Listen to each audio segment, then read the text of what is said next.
Vamos ler um texto de Atos 19, mas hoje eu queria usar esse tempo para a glória de Deus, para responder a seguinte questão, na verdade a seguinte realidade. Por que, em se tratando de fé, por que algumas pessoas não conseguem permanecer? Por que algumas pessoas não conseguem permanecer na fé? Para isso, vamos ler Atos 19, 13. Amém, irmãos?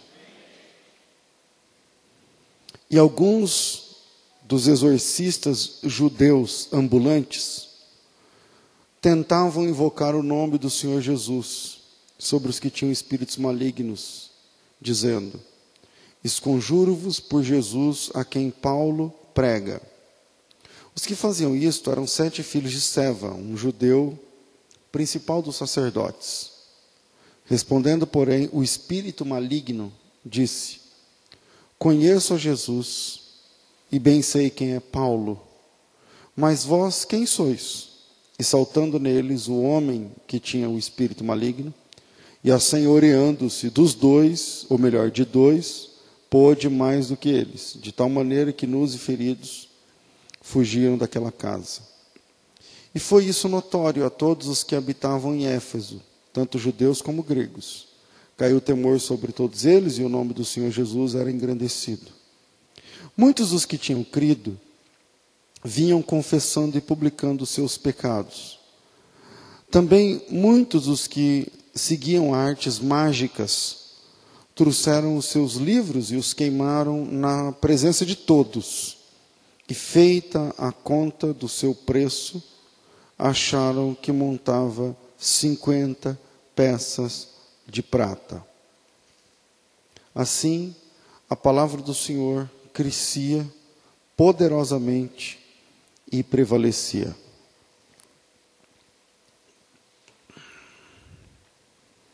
Por que algumas pessoas não conseguem permanecer? Desde o início da igreja,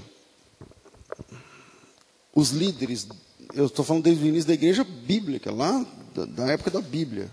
Tem gente que não permaneceu, se converteu, se batizou e não ficou na fé.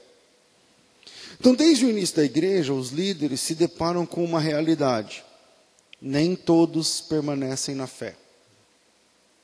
O pastor Valdir Bícego, que foi assassinado num assalto trágico na década de 90, ele cunhou uma frase que ficou famosa. Ele dizia assim: a igreja evangélica é ótima parteira e péssima pediatra.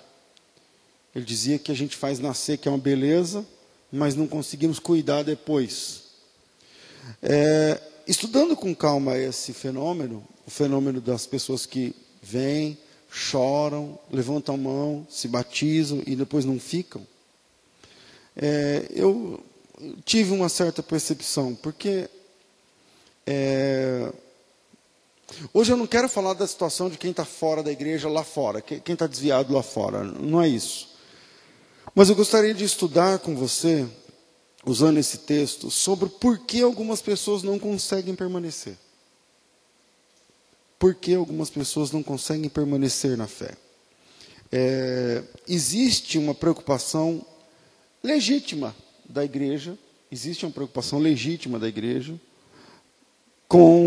a respeito do convertido na igreja. Então, a igreja geralmente, não só nossa, qualquer igreja, desenvolve projetos, ideias para buscar a pessoa e projetos de inclusão para que essa pessoa seja acolhida, seja buscada, seja, querida, seja iniciada no Evangelho de forma segura. Existe uma preocupação com a permanência dos convertidos na igreja, projetos ambientes, né?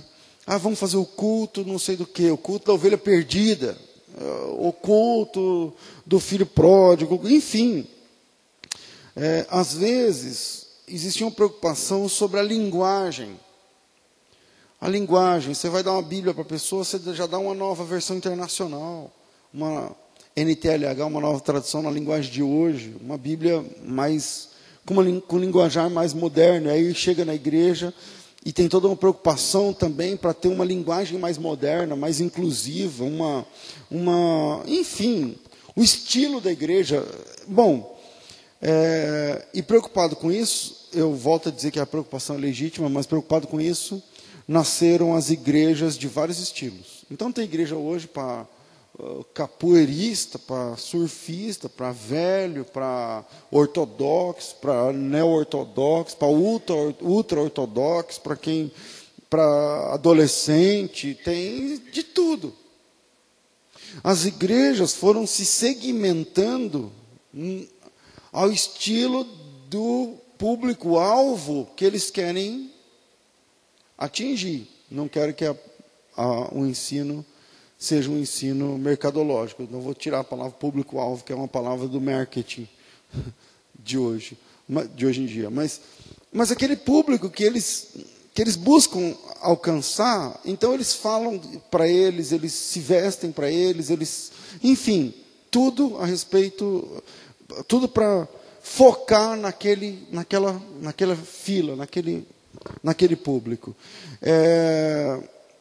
E mesmo nesses ambientes, com igrejas segmentadas, igreja que pode tatuagem, outra que não pode. Igreja que pode, o homem ter cabelo comprido, igual a mulher, outra igreja que não pode. Igreja que a mulher pode usar tal roupa, outra que não pode. Mas mesmo que a pessoa esteja congregando numa igreja ao seu estilo, ainda permanece a realidade desse fenômeno. Tem gente que não permanece. Ainda mesmo que o pastor é legal, a igreja fala a língua dele, é a tribo dele, é o esquema dele, é o jeito dele. Mesmo assim, permanece o fato de que nem todos permanecem, nem todos vão ficar. Na parábola do semeador, Jesus, eu acho que um dia, nós debruçamos nessa parábola, acho que 2 semanas, não sei se foi aqui, mas eu acho que foi, lá em Mateus 13, e Jesus conta a parábola e depois ele explica a parábola. Na explicação da parábola, na semente que caiu entre os espinhos, isso é Mateus 13, 22, isso é Mateus 13, 22, na semente que caiu entre os espinhos, Jesus Cristo diz o seguinte, veja o que Jesus está dizendo. O que foi semeado entre os espinhos, palavras de Jesus, é o que ouve a palavra, mas os cuidados deste mundo e a sedução das riquezas sufocam a palavra e fica infrutífera. Tipo, não adiantou. Perceba que a que caiu no meio do caminho, na beira do caminho, não nasceu. Veio a ave do céu e comeu. A que caiu em terreno rochoso também não nasceu. Mas a que caiu entre os espinhos, ela nasceu, mas ela não funciona. Jesus disse que o cuidado da palavra, os cuidados com esse mundo e a sedução das riquezas sufocam a palavra e a palavra fica infrutífera. Quer dizer que não tem fruto. Você olha, nasceu até tal. Quer dizer, eu acho que está paralelo com aquilo que eu estou tentando falar hoje sobre por que alguns não permanecem? Por que alguns não têm frutos? Por que alguns obram para o mundo, mas não para Deus?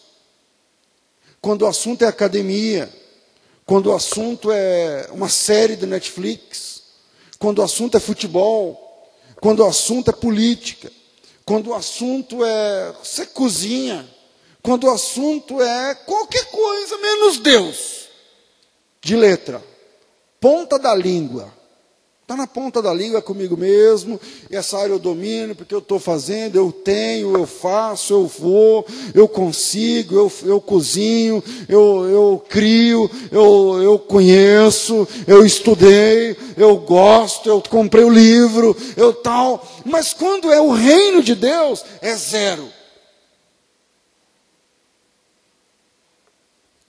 Jesus disse que os cuidados com esse mundo sufocam a palavra. E a palavra se torna infrutífera. Amém, irmãos? Está vendo como hoje precisava estar todo mundo aqui? Para ouvir essa palavra? Mas nós estamos, e graças a Deus por isso. E aí, então na parábola do semeador, Jesus nos dá pistas aqui. Ele diz que os cuidados do mundo, a fascinação das riquezas, sufocam a palavra. E aí, eu vou, claro, usar 3 pontos, né, que eu só sei fazer isso na minha vida, para responder essa questão. Para estudarmos juntos sobre essa questão. Por que alguns não permanecem? Por que alguns não permanecem? Então, primeiro ponto. Alguns não permanecem porque não conhecem Jesus Cristo de verdade. Pessoas não permanecem na fé porque não conhecem Jesus de verdade. Algumas pessoas, e eu não quero desprezar esse trabalho, porque ele é válido, mas algumas pessoas foram convencidas da doutrina cristã. Foram convencidas. Convencidas de que a idolatria está errado, convencidas que o despacho da macumba está errado, convencidas de que alguma coisa que ela cria ou não cria estava errada. E ela se convenceu pela Bíblia, se convenceu por documentos, se convenceu por um pregador, se convenceu através de alguma coisa, pelo Espírito Santo. O Espírito Santo que é o que convence. Algumas pessoas foram convencidas de alguma coisa e aí vieram para a fé. Bom, a Bíblia diz que o Espírito Santo convence do pecado, da justiça e do juízo. O convencimento do Espírito Santo, não, eu vou ter que ser muito responsável para dizer isso. O convencimento do Espírito Santo não é sinônimo de uma experiência com Cristo ressurreto. O convencimento do Espírito Santo é sinônimo de que o Espírito Santo está trabalhando na tua vida. Agora, isso não tem a ver com você ter uma experiência, um encontro pessoal com Cristo. Você pode ter um encontro pessoal com a tua natureza, com a sua realidade. Aliás, a gente se converte como? A gente se converte quando a gente começa a se sentir mal. Você se sente mal com respeito a alguma coisa na tua vida estar incompatível com a Bíblia. É ou não é? Você começa a olhar e fala, não está batendo. E aí você toma uma decisão de mudança. Então, algumas pessoas foram convencidas, e de novo, eu não quero ser leviano, ser convencido não está errado. Porque tem, eu não sei se hoje ainda fala isso, mas antigamente, 15 anos atrás, fulano não é convertido, é convencido. Então, tudo bem. Mas tem que ser convencido mesmo. Todo mundo tem que ser convencido. Só que de verdade, conversão é outra coisa. Convicção tem a ver com o que um homem ensina para outro homem. Conversão é um trabalho que Deus faz no coração do pecador. Convicção tem a ver com o que uma pessoa ensina a outra pessoa. Ou com o trabalho que o Espírito Santo faz no coração. Agora, conversão é uma obra que Deus faz no coração do pecador. Então, algumas pessoas foram convencidas de uma doutrina, de uma fé, mas não tiveram uma experiência com Jesus Cristo de verdade. A pergunta de hoje é, por que algumas pessoas não permanecem? Primeiro, porque não conhecem Jesus de verdade. Você pode ter tido uma experiência com a religião, às vezes uma experiência forte com a religião. A tua mãe foi curada, sei lá, o teu filho foi, a perna era uma menor que a outra, esticou na hora da oração. Eu creio. E Deus faz isso. Quem crê? Amém. Só que isso não é ainda uma experiência pessoal com Cristo. Você pode ter tido uma experiência com a religião. Você veio na igreja e viu como nós nos amamos. Que quando o irmão tem falta de alguma coisa, a gente se ajunta. E na medida do possível, a gente vai lá e ajuda. E a gente se abraça. E a gente chora junto. E a gente ri junto. E a gente passa tempo junto. Aí você para e fala assim, pô, esses caras são diferentes. Eu quero fazer parte desse pessoal. Eu quero andar com essas pessoas. Então você percebeu, sei lá, algum sentido na comunhão. E a partir daí, você se envolveu com a filosofia da fé. A filosofia do crer. O crente ora, o crente canta, o crente tem todo um jeitinho de falar diferente e tal. Mas isso também não é uma experiência pessoal com Jesus. E se a primeira resposta de 3, por que alguns não permanecem, eu colocaria essa em primeiro lugar. Não permanecem porque não conhecem Jesus de verdade.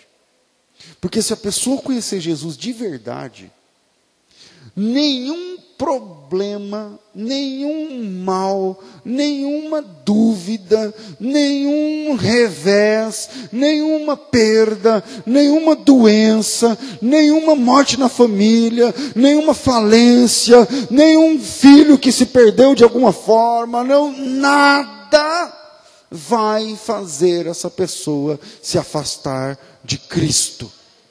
Porque se ele conhecer o Jesus da Bíblia, se ele conhece o Jesus Salvador, se ele conhece o Jesus Senhor, se ele conhece o Jesus que fala, o Jesus que usa, o Jesus que pode ser sentido, o Jesus que pode ser percebido, o Jesus que deve ser obedecido, o Jesus que deve ser adorado, se ele tem uma experiência pessoal com Jesus, o Jesus da Bíblia, meu irmão, não é estrutura de igreja, ar-condicionado, pastor, presbítero, ministério, panelinha de igreja que vai tirar esse cara da fé. Não é. Não é, você está entendendo? É só você, porque não tem estrutura, porque... Não, isso aí é frescura. Eu creio que dentro da medida do possível, o que a gente faz? Ajunta o dinheiro de todo mundo e vamos fazendo. Está aí, ó. Hoje em dia não está dando para pagar mais. Falta 1 ou 2 pagamentos. A gente está tirando do caixinha que a gente tinha para poder pagar. Mas a gente ajunta o dinheiro que a gente tem e vamos investir dentro de um conforto na medida do possível. Conseguimos colocar ar, não sei o quê. Mas não é isso que segura crente na igreja. Não é forro que segura uma pessoa aos pés da cruz. Não é carpete, não é som, não é microfone. Porque tem igreja que não tem nada disso. Tem lugares onde eles se reúnem embaixo de uma árvore, sentam num toco e congregam num culto durante 4, 5, 6 horas. E ninguém está insatisfeito. E ninguém está pensando em desviar. E ninguém está murcho dentro de casa. E ninguém está, meu odiosa. Não, ninguém. Por quê? Porque o que segura uma pessoa na presença de Deus é a experiência pessoal com o Salvador. Por que alguns não permanecem? Porque não conhecem Jesus de verdade. Porque não conhecem Jesus de verdade. O texto, eu tirei do texto. Qual que é o texto? Atos 19. Atos 19, 13. O texto mostra 7 rapazes, filhos de sacerdote, portanto levitas, que, entre aspas, usavam o nome de Jesus e não conheciam Jesus. Eles usavam o nome de Jesus na hora da dor das pessoas. Usavam o nome de Jesus para expulsar demônios. Usavam o nome de Jesus para situações. Só que eles mesmos não conheciam Jesus. E quem falou isso foi o demônio. Que é o versículo 15. O espírito maligno disse: eu conheço Jesus, eu sei quem é Paulo, mas vocês mesmos quem são? Então, o texto mostra que essas pessoas usavam o nome de Jesus e não conheciam Jesus. Presta atenção que o Espírito Santo abra o seu coração para entender isso. Tem muita gente assim, na fé. Tem muita gente que usa o nome de Jesus na hora da dor, para mitigar a dor. Tem muita gente que usa o nome de Jesus e não conhece Jesus. Por que alguns não permanecem? Porque não tem experiência com Jesus. E quem não tem experiência com Jesus não fica. Na hora da dor, na hora da perda, na hora da lágrima, na hora do sofrimento, na hora do revés, na hora da angústia, não fica. Ou, na hora da bonança, Na hora do dinheiro, na hora da situação lá em cima, começa a não ter tempo. Mas não é tempo. É prioridade. É prioridade. Deus sabe quantas vezes eu preguei. E Deus, vocês também sabem alguns. Com dor. Sem poder. Vindo de... Ontem eu cheguei lá em Jundiaí. Gente, cheguei em casa. Abrindo a camisa, entrando no chuveiro. Saindo do chuveiro, vestindo a outra camisa. Vamos para a igreja. Mas quem não tem prioridade... Qualquer desculpa é desculpa. Qualquer coisa é desculpa. Qualquer coisa é desculpa. Ventando. É melhor não ir. Minha avó acho que vai vir aqui em casa. Melhor não ir.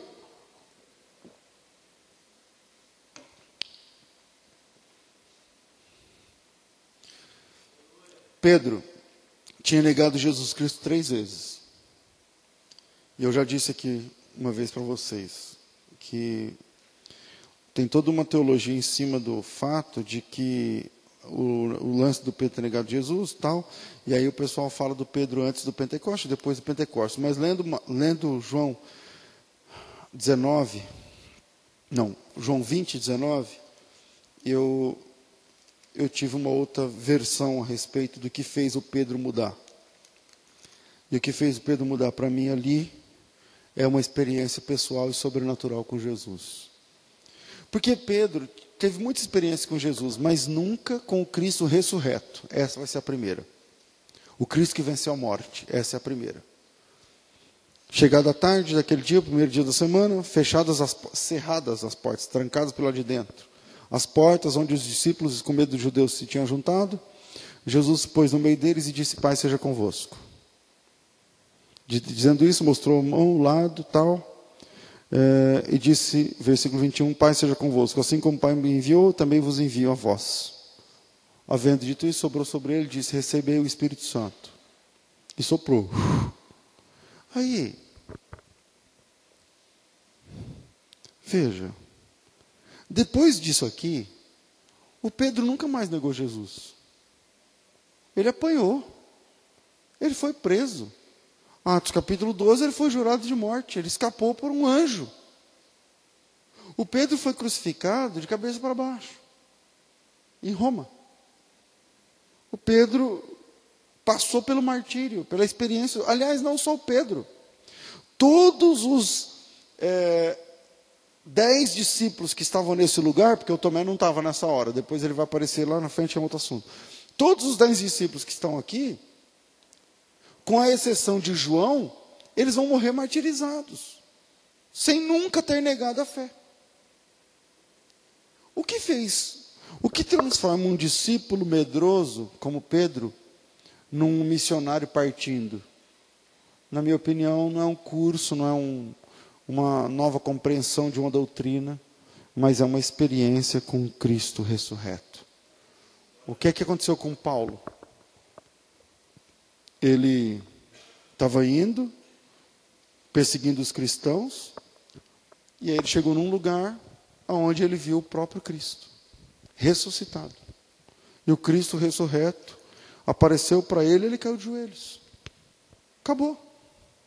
Então, por que algumas pessoas não permanecem? Porque não conhecem Jesus de verdade. Conhecem um Jesus filosófico, conhecem o Jesus dos flanelógrafos lá da escola dominical, da escola infantil. Conhece o Jesus das Bíblias, tudo coloridinho lá, um Jesus com um negocinho de judeu na cabeça. É esse Jesus que eles conhecem.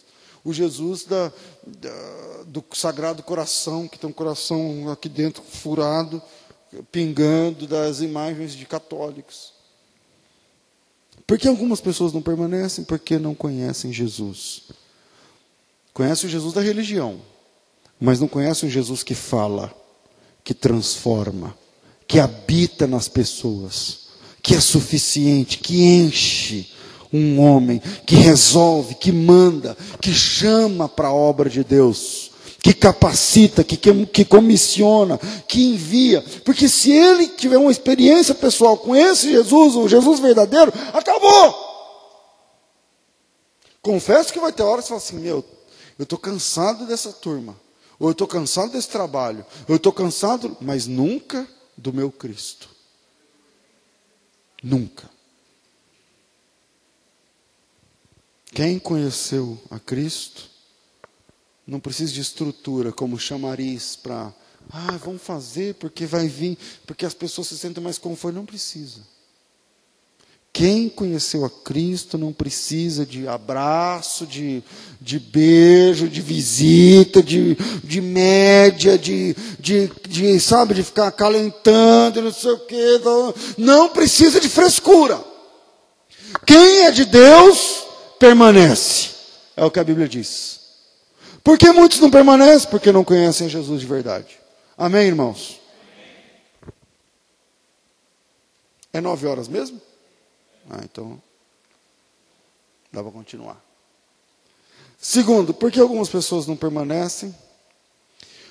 Porque a fé deles é uma questão de fórum íntimo. A fé é uma questão de fórum íntimo. E quando a fé é uma questão de fórum íntimo, a pessoa não permanece. Não permanece. Pastor, como assim questão de fórum? O foro é a comarca onde se reúne para dar o juízo. Você vai fazer se você celebrou um contrato, quem já assinou o contrato, elegemos o foro de Campinas para não sei o que lá, isso aí. Quando você fala assim, tal coisa é questão de foro íntimo. Por exemplo, tem gente que acha que a questão sexual do casal é uma questão de foro íntimo, que Deus não legisla sobre isso. É discutível. Mas tem gente que define, não, isso é questão de foro íntimo. Quer dizer que isso é cada um dentro de si, resolve. Tal. Hoje em dia já se fala que a sexualidade é uma questão de foro íntimo, porque tem pastor que é gay, e tem pastora que é lésbica, e que casa com a outra, que não sei o que, porque é uma questão de foro íntimo, pastor. Quando a fé se torna uma questão de foro íntimo, você não fica na fé, você não continua. Existem, dentro da nossa geração, existem verdadeiros agentes secretos do reino de Deus. Sabe o que é agente secreto? Que você nem sabe, mas é crente. Você não sabe, mas ele é crente. Você trabalhou na firma o ano inteiro do lado da pessoa. Aí no fim do ano vai ter uma festa, um evento, não sei o que lá. Você chega lá e fala. Cansei de viver isso daí. Chega lá e fala, tal, não sei o que lá. Aí termina assim, ai que lindo, eu também sou crente. A senhora fala assim, quê? Eu também sou crente. Você é crente? É. Ué, mas...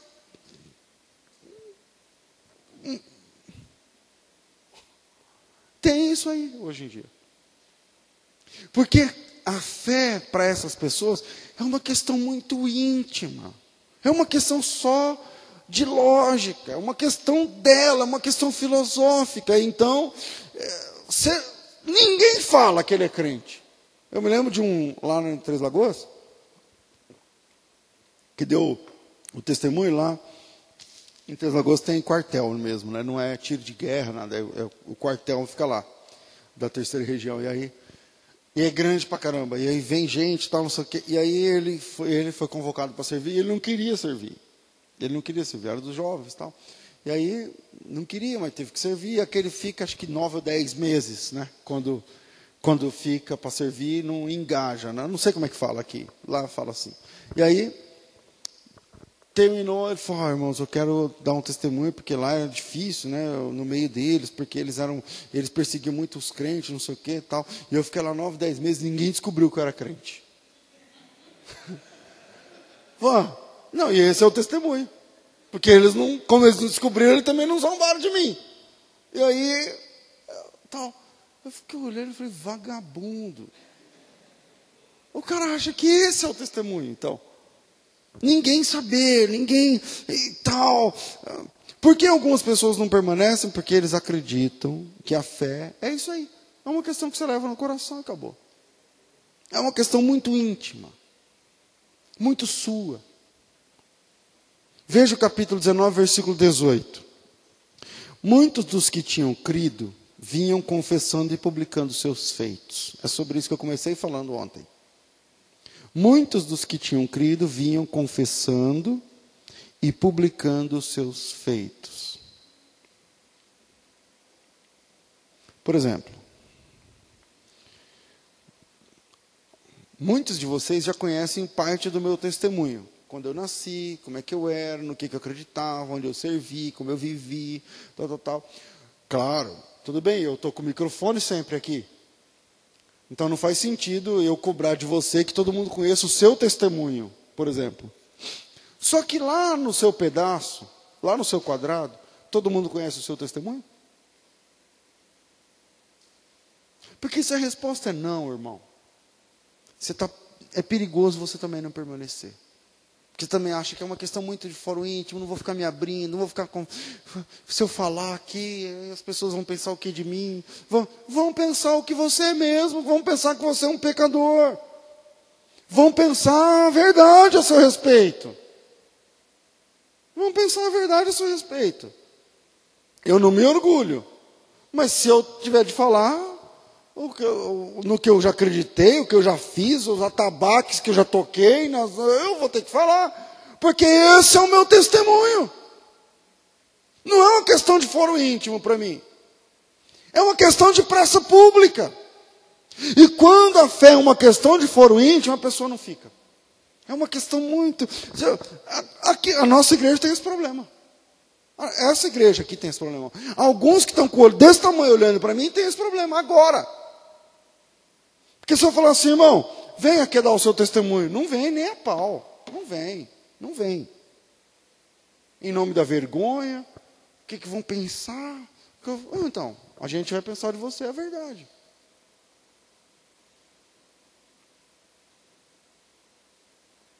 Veja de novo o texto.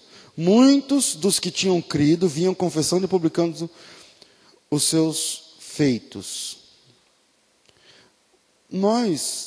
Nossa geração, ela está fazendo o contrário do que a Bíblia manda. Tipo assim, o testemunho que aqui tinha que ser público, fica secreto. E as boas obras que tinham que ter secretas, fica pública. É isso que a nossa igreja da nossa geração faz. Se alguém ajudar alguém, vem aqui e conta. Vamos contar. Só que a Bíblia diz que esse tipo de coisa não é para contar. Se ajuda e cala a boca. Se ajuda e fica na sua. O que a mão direita faz, a outra não precisa saber. Não é isso que Jesus Cristo ensinou? Mas a gente transforma isso que devia ser secreto em algo público e posta nas redes sociais. Aí fizemos boa ação, fizemos isso, e visitamos não sei quem, e filma, e joga, tal. Só que o testemunho que devia ser público para glorificar a Cristo e despertar a fé nas pessoas, boca de siri. Quantas vezes aqui, irmão, eu desisti já. Desisti. Irmãos, quem aqui quer compartilhar um testemunho? Você quer coisa mais bonita? Irmãos, eu não prestava, eu não valia nada, eu fiz isso, e Jesus Cristo me libertou. Pronto. Mas não, é uma questão muito íntima, muito sua. O texto diz que todo mundo vinha confessando seus feitos. Lindo isso, né? Confessando seus feitos. Diz o texto, publicando, dando publicidade à conversão que eles tiveram do pecado. Mas nós não, nós somos a geração que resolve tudo no coração. É tudo no coração. O coração se tornou a parte mais importante da vida do crente da nossa geração. E isso pode ser uma desgraça. E isso pode ser um problema. Porque... jogando limpo mesmo, não tem essa de coração, irmão. Não tem essa de coração. A fé que não vem a público não é fé, é filosofia. A fé que não é falada, a fé que não é propagada, não é propagandeada, a fé que não é publicada, não é fé, velho. É um jeitinho seu de crer, uma filosofiazinha sua. Então, se você tem vergonha... Ai, pastor, você está falando isso, mas é que eu creio, só que eu tenho vergonha. Então, se você tem vergonha de Jesus Cristo, você não serve. Na boa, Não, pastor, mas só de pensar eu já começo a tremer. E só de pensar eu já começo não sei o que lá. Então, enquanto você está nessa aí, enquanto você fica pensando com essa cabecinha sua aí, você precisa ler lá Mateus 10:32. Se alguém se envergonha de mim, eu me envergonharei dele diante do meu Pai que está no céu. Mateus 10:32 e 33. Mas se alguém me confessa diante dos homens, palavras de Jesus, eu o confessarei diante do meu Pai que está nos céus. Então a fé em Cristo não é uma questão de fórum íntimo, é uma questão de publicidade, é uma questão de praça pública. Tivemos agora uma eleição. Você viu a votação ridícula da Marina? Sabe por que a Marina teve essa votação? Porque ela tem vergonha de se posicionar como cristã.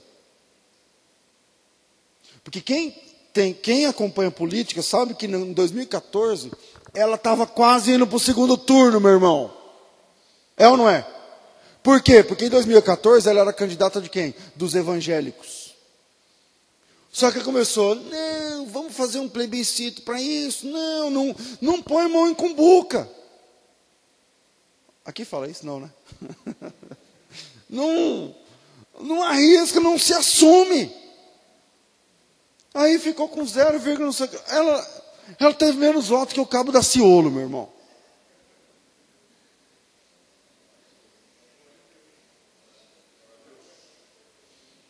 Com X. Ela teve menos votos que o Cabo da Ciolo, aliás. Tipo, muito menos. Tipo, 200, 300 mil a menos. Por quê? Porque se ela tivesse, sim, ela é crente. Ela congrega na Assembleia de Deus.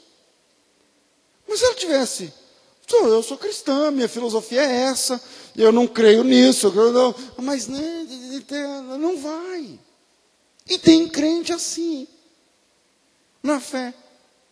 Tem crente desse jeito. Então fé não é fórum íntimo, fé é praça pública. Se você é agente secreto do reino de Deus, você não serve. Você é daqueles que, sabe, então, na rua ninguém sabe, então, pronto, então você vai ser confundido com esses mundanos no final. Amém, irmãos? Eu estou quase lembrando de um texto. Quase, não significa que eu estou lembrando.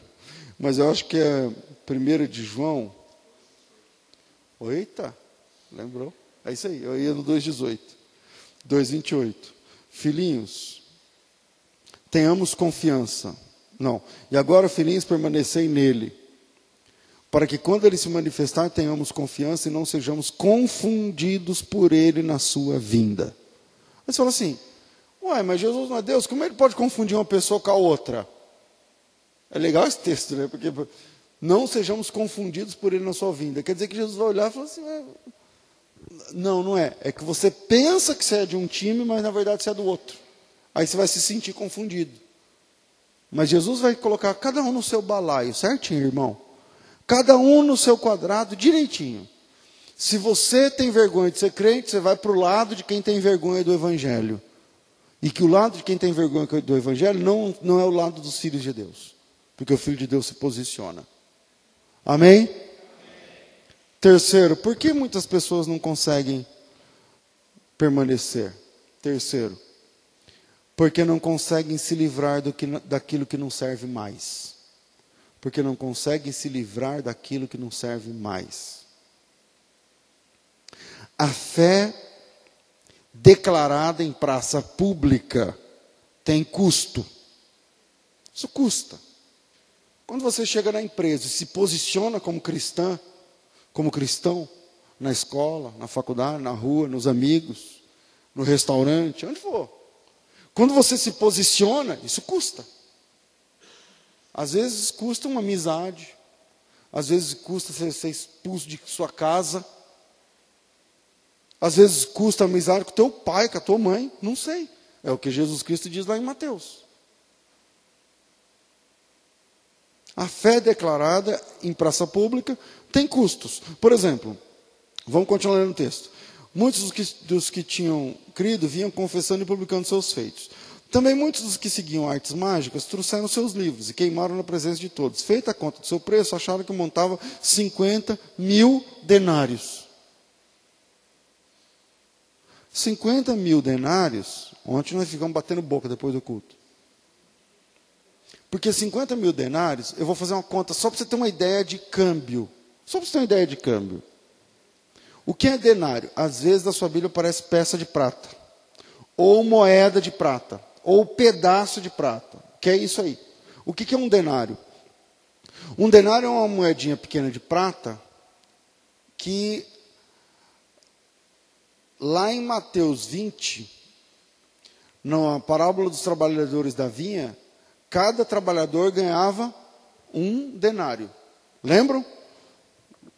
Venha trabalhar na vinha, eu vou pagar o que é justo. Então, um denário é o que a gente chama de um jornal. A jornada de um dia de trabalho de um trabalhador braçal sem compromisso, sem vínculo empregatício. Então, você chama o cara para a lavoura, fala, trabalha aqui 7 dias, no final dos 7 dias eu te pago a jornada dos 7 dias, 7 denários. Estão me fazendo entender ou não? Tá. Então, o que é um denário? Um denário é uma diária.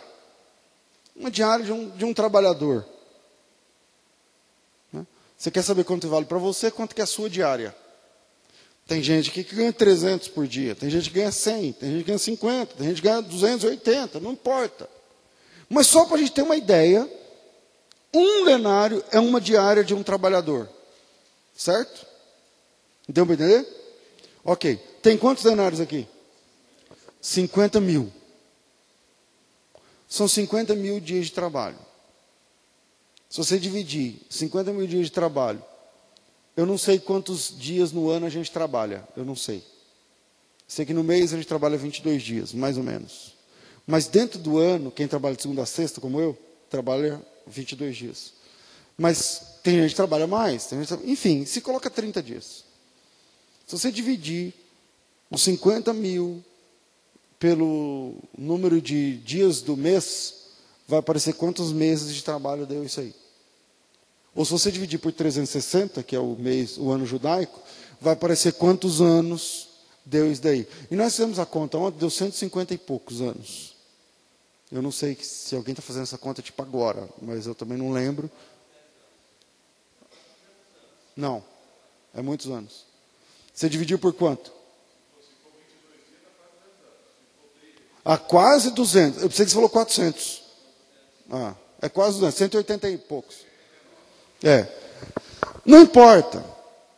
É muito tempo de trabalho para ter uma pilha que valha 50.000 denários. Vamos tirar o foco do câmbio, a gente já entendeu que é muita grana, que vale muito, e vamos voltar aqui para o assunto. Em primeiro lugar, eles vieram confessando os seus pecados, publicando seus feitos. E na sequência, o que eles fizeram? Queimaram a pilha de livro que vale 180 anos de trabalho de um trabalhador braçal. É muito ou não é?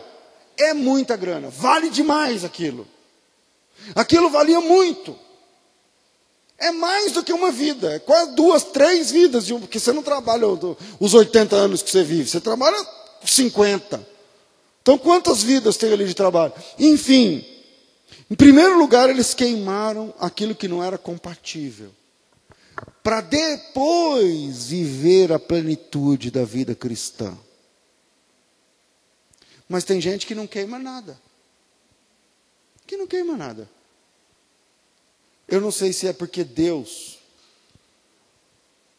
Não quero espiritualizar, mas eu acho que é verdade. Eu não sei se é porque Deus está tratando com alguém aqui neste sentido, mas a última vez, porque domingo passado eu não tive aqui na igreja, não vim, não estava. Mas no domingo retrasado, eu me lembro que Deus me deu uma palavra, na ceia, eu acho. E eu preguei e falei assim, quem que tem alguma coisa que pode abrir mão, largar, tal, traz, aí, murcho, né? Tal, aí no fim vai trazendo, vai não sei o que lá. Mas eu sabia que não era tudo. Porque Deus falou para mim antes. Você tá entendendo? Então eu não sei se é emendando naquela palavra de domingo que Deus está me trazendo essa palavra agora. Porque acaba meio que tendo a ver. Mas as pessoas parecem que têm medo de abrir mão daquilo que não presta mais e que não serve mais para ele. Que não serve mais para ela. Primeiro, eles creram. Depois, eles confessaram publicamente na praça. E já que estamos na praça, vamos embora queimar os livros aqui, tudo na frente de todo mundo. Mas quanto custa? Não interessa quanto custa. Isso aqui não vale mais nada para mim. Isso aqui não diz mais nada para mim. Isso aqui não tem mais nada a ver comigo. Isso aqui não me ensina mais nada, não me instrui nada, não agrega nada, não adiciona nada. Eu abro mão de tudo isso agora por causa de Jesus Cristo, meu Senhor. E isso custou dinheiro, muito dinheiro. Se não custasse tanto, o Lucas não ia parar para fazer essa conta. Ele falou, foi feita a conta e perceberam que ali tinha 50 mil denários. Então, se você já fez isso, pastor, como assim? Como eu sei se é comigo isso que o senhor está falando? Ué, você já queimou o seu? Já fez a sua fogueira? Já entregou tudo? Não, pastor, mas é que aquela imagem que está lá é porque era da minha avó, e a minha mãe, e não sei o quê, e tal, tal, tal. Só um adendo, isso que eu vou falar agora é para quem conhece Bíblia também, senão porque eu não vou ter tempo. Sabe por que a Raquel, da Bíblia, a esposa do Jacó, morreu no parto de Benjamim? Quem sabia que ela morreu no parto do filho? Beleza. Ela está indo e ela morre na caminhada, no parto do filho. Esse filho é o primeiro filho, é o segundo filho dela, né? É o segundo filho. Primeiro é o José, depois é ela. E esse menino, ele se chamava Benoni. Benoni. E aí o nome dele foi mudado no nascimento para Benjamim. Ben, em hebraico, é filho. E a palavra Benoni significa filho da minha destra. Alguma coisa assim, filho da minha mão direita. Só que quando a Raquel saiu de Harã, da casa do seu pai Labão, para acompanhar Jacó, quando Jacó se divide de Labão, vocês estão comigo entendendo? E vem para a terra prometida, ela leva um ídolo. Ela leva um terafim. Um ídolo muito dela, da mãe dela, de não sei mais quem, tal, tal, tal. E o Jacó não sabia dessa história. Lembra que o Jacó não sabia? E aí, o Labão para a caravana e fala, você fez mal para mim, porque não sei o quê, tal, tal, tal. E há uma maldição ali. A maldição de morte. Depois eu não lembro todo o texto agora, isso é Gênesis, eu não lembro o capítulo, 30 e alguma coisa. E aí, existe uma maldição com respeito à destra, à mão direita, o filho da mão direita, que vai rodar, está profetizado. O tempo passa e tal, lá na frente vem a fatura. A Raquel, ao parir esse filho, cujo nome tem esse nome, cujo nome é esse, Benoni, ele, que é o filho da minha mão direita, alguma coisa parecida com isso, ele mata a sua própria mãe, pagando a conta da idolatria, que ela não tinha nada que ver com isso. Que ela foi lá e mexeu, e pegou e trouxe. Eu não quero com isso passar medo em você, dizer, está vendo aquela imagem, aquele santo, aquela corrente de ouro, aquele não sei o que lá da sua avó, aquele não sei o que lá. Então, mas aquilo lá diz o que para você hoje? O que diz para você? Nada. Ah, pastor, mas se fizer a conta, custa uns R$1.500. E aí, esses caras aqui custavam 1.100 e tantos anos de trabalho. É um pouco mais barato o seu, eu acho. O que eu estou falando é que o que você tem e que não é mais compatível, você já fez isso? Você já parou para pensar? Imagens. Bebidas. Então, lá na minha casa, pastor, antigamente eu tinha um bar. E lá tem um uísque envelhecido, não sei. Então, mas serve para quê esse uísque? Serve para quê? E se Deus estiver me usando para falar agora esse assunto? Ou você não crê que Deus fala?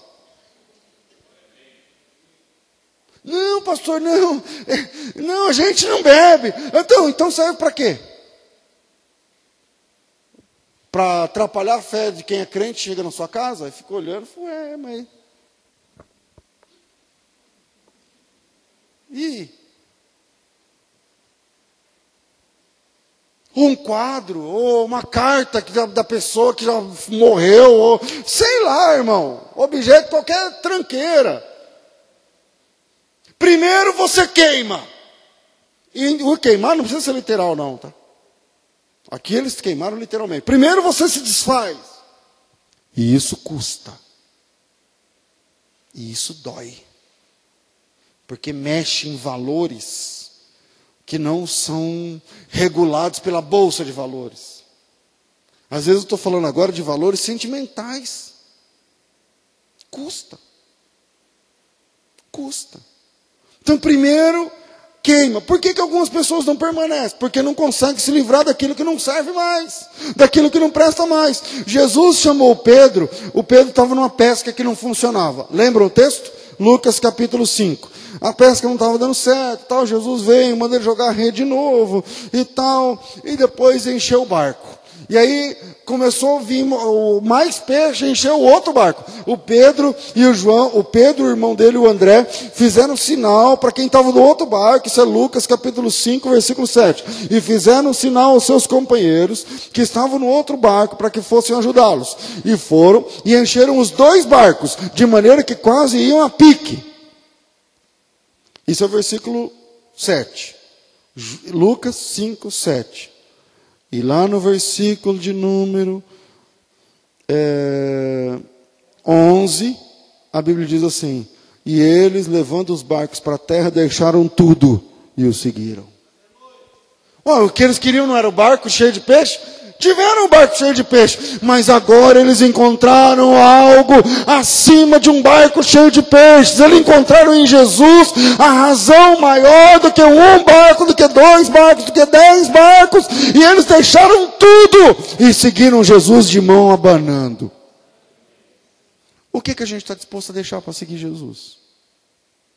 Esse é o problema. Por que as pessoas não permanecem? Porque não deixam nada. Porque não largam nada.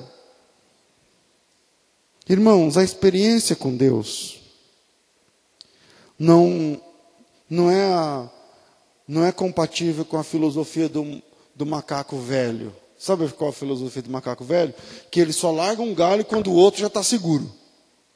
Então ele está trocando. Quando ele pega esse, ele solta o outro. Quando ele pega esse, ele solta o outro. Quando ele pega... Na fé, não. Soren Kierkegaard, ele dizia o seguinte: a fé é um salto no escuro. Primeiro você pula, depois você vê o que tem lá. Primeiro você abre mão de tudo e vai. E vai. É a pérola de grande valor. Mateus, eu não sei o texto. 13, 40 e alguma coisa.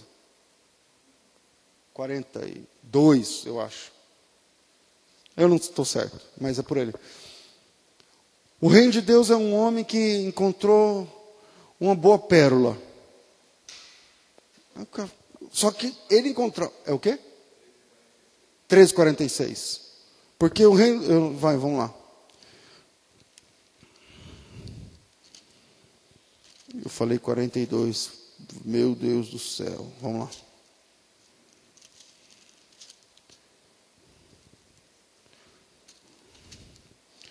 Porque o reino dos... Não, falando...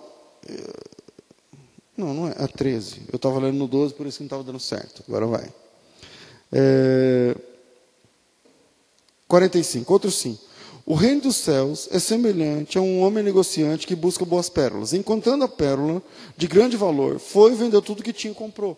Você encontra a pérola, encontrei. Então tudo que você tem não vale mais. Você abre mão de tudo por causa da pérola. 2 versículos antes, 44. Também o reino do céu é semelhante a um tesouro escondido num campo, que um homem achou e o escondeu. E pelo gozo, vendeu tudo que tinha e comprou o campo. Quer dizer, primeiro você vende tudo que você tinha. E se você chegar lá e outro comprou o campo? Mas é o risco. O reino de Deus não tem test drive. É isso que eu estou falando ontem lá em Jundiaí. Não tem test drive. Você chega num lugar e fala, gostei desse carro. Aí o vendedor fala assim, então experimenta. Você senta, vê o couro do banco, o câmbio, a potência, o vidro, o ar-condicionado, a dirigibilidade, a estabilidade, e o arranque, e não sei o que. Você dá uma volta, aí você volta e fala, beleza, quero levar. Ou então, beleza, não é aquilo que eu queria, não quero. O reino de Deus não tem test drive. Quando eu digo isso, estou dizendo o seguinte, não tem como você chegar na fé e falar assim para Deus, Deus, é o seguinte, eu quero uma semana cheio do Espírito Santo. Eu quero profetizar, flutuar nas asas do querubim. Eu quero, ser cheio do Espírito, andar nas nuvens, voar como águia e não sei o que, tal. E aí é o seguinte, depois que eu tiver todas essas experiências, aí eu decido se eu vou firmar mesmo. Deus vai olhar e falar, esquece. Ou você deixa tudo, queima tudo, entrega tudo, abre mão de tudo e vive a vida de Deus. Ou então você é mais um no meio da multidão, irmão. Então você é mais um. E eu sei que eu não sou fervoroso como muitos gostam. Mas se Deus está me usando aqui agora, se é Deus me usando aqui agora, o Espírito Santo vai incomodar você, para você entender que você sabe que essa palavra é para você. E que você tem que entregar o seu. Você tem que abrir mão do seu. Você tem que dar esse passo de fé. A experiência com Deus não tem test drive. Primeiro você solta. Primeiro Pedro, primeiro ele deixou as redes, deixou o barco, deixou tudo. E depois ele andou sobre as águas. E depois ele foi o grande apóstolo. Depois, finalizo por causa do nosso horário. Voltamos para o nosso texto de trabalho hoje, Atos 19.